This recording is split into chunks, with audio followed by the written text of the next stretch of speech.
Praise the lord. ક્રિસ્મોલ ભાઈએ તથા બહેનો, દિવ્ય ધ્યાન દિવ્ય સંદેશમાં તમારું સ્વાગત છે. આ સંદેશ સાંભળવા તમારા સૌ માટે વિશે પ્રાર્થના કરું છું.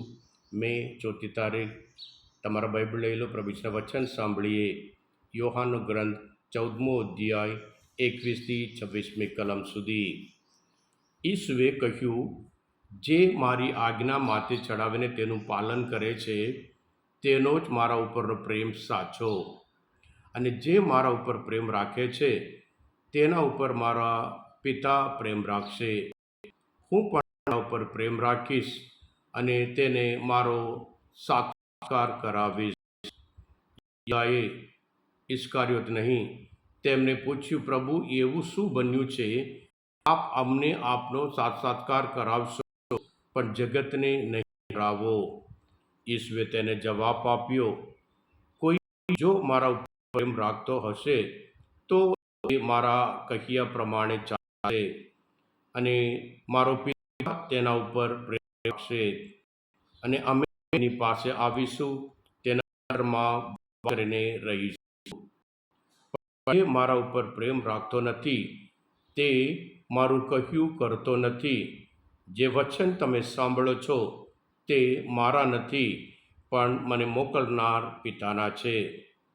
હજુ હું તમારી સાથે છું ત્યાં જ મેં તમને કહી દીધું, પણ તમારો બેલી એટલે કે પવિત્ર આત્મા, જેને મારો પિતા મારે નામે મોકલનાર છે, તે તમને બધું સમજાવશે અને મેં તમને જે કંઈ કહ્યું છે તે બધાની યાદ આપશે.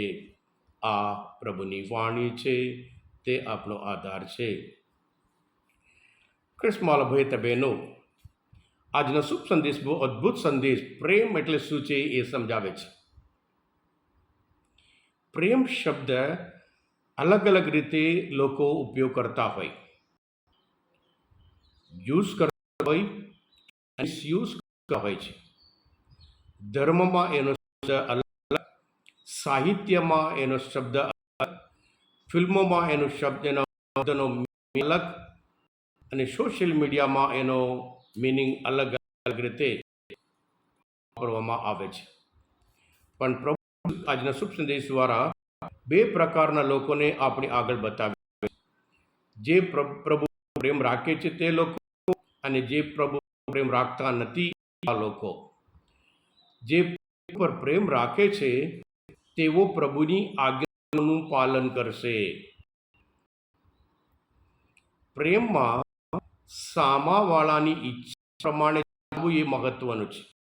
આજ્ઞા પાલન બહુ મહત્વનું છે.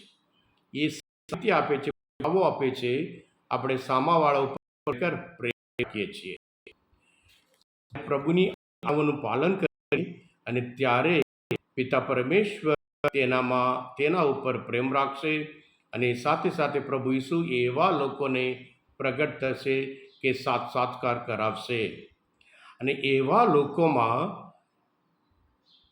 પિતા, પુત્ર અને પવિત્ર આત્મા ત્રૈક્ય ઈશ્વર વાસ કરશે.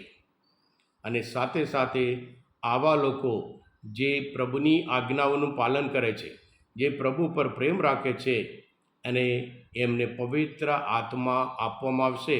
પવિત્ર આત્મા એમને બધું શીખવાડશે, પ્રભુ જે કહ્યું હોય બધું એમને યાદ કરાવશે અને એમને શીખવાડશે. હા ક્રિસ્મોલ ભાઈ બહેનો, પ્રભુ પર પ્રેમ રાખવાનું આવું અને પ્રભુ પ્રેમ નહીં રાખતા હોય એ લોકો જીવન અલગ છે. એમનામાં પિતા પરમેશ્વર પ્રેમ રાખશે નહીં, અને એમનામાં ત્રૈક ઈશ્વર વાસ કરશે નહીં, અને એમને પ્રભુ ઈસુ પ્રગટ નહીં, અને પવિત્ર આત્મા એમને નહીં. એટલે જે લોકો પ્રભુ પર રાખે છે, પાલે છે, અને પવિત્ર આત્મા એમના કાર્યમાં, એમના જીવનમાં એમની સાથે રહેશે. પવિત્ર આત્મા એટલે એડવોકેટ કહેવાય. એડવોકેટ એટલે શું છે? જે આપણી પક્ષમાં રહે છે, તે આપણે મદદ કરનાર તે છે. એટલે મદદ કરવા માટે પવિત્ર આત્મા આવશે, અને એવી રીતે જીવન પવિત્ર આત્મા સફળ બનાવશે. એવા લોકોમાં પવિત્ર આત્માનો ફળ કે વરદાન એ લોકો પ્રાપ્ત કરશે. હા ક્રિસ્મોલ ભાઈ બહેનો, આજના મનનચિંતન શાસ્ત્રપાઠ સમજવા માટે, પ્રભુને ઓળખવા માટે મદદરૂપ થયા હોય. તમે પોતે દિવ્ય એનો દિવ્ય સંદેશ કરજો, એના માટે પણ ફોરવર્ડ કરજો, કારણ તમે બધા આશીર્વાદિત છો, અભિષિક્ત છો. પ્રભુ ઈસુ હું તમને વિશ્વાસ કરું છું. બોલો દિવ્ય દયાનો જય. God bless you all. Jesus I trust in you.